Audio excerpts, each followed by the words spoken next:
So the pandemic has increased the number of us who are suffering from mental wellness issues. Even before we faced COVID, Johns Hopkins found about 9.5% of adults will suffer from a depressive illness each year. But for many, the drugs and therapy used to treat don't provide the relief that they're looking for. So now emerging research finds something closer to a cure by turning to psychedelics of all things. Pix11's Kirsten Cole has more.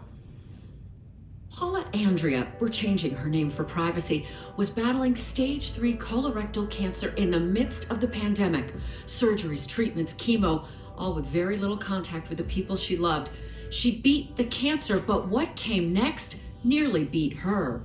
After I was done with treatment, I was just hit with a really bad wave of depression, PTSD, and anxiety. I felt like I was dead inside.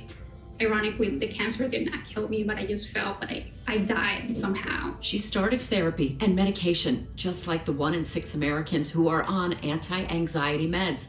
But like so many patients, I developed treatment-resistant depression. We were dealing with my PTSD and my anxiety, and I was on so many medications and nothing seemed to be working. So I ended up doing ketamine.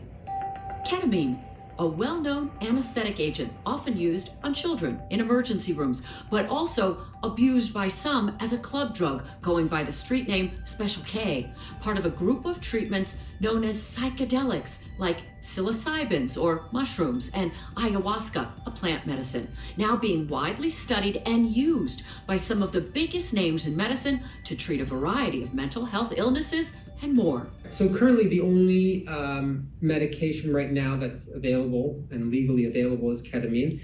Dr. Stephen Radowitz is using ketamine to treat patients at Nushama centers in New York. Patients get up to 6 infusions over several weeks. The IV drug given while the patient relaxes with eyes covered and listening to a playlist. Each session lasting about an hour, followed by discussions of their journey and combined with the work of a therapist or coach.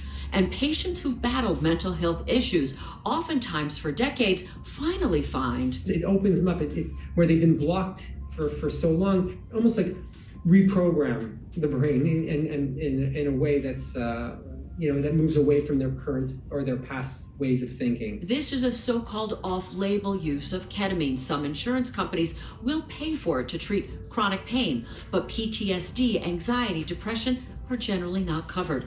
Radowitz insisting ketamine is an answer for patients who've grown dissatisfied with prescription medication. Eventually they create a numbness, a sort of almost a dissociation from their feelings, and people don't feel like they're themselves anymore. You're not really happy, but you're not sad.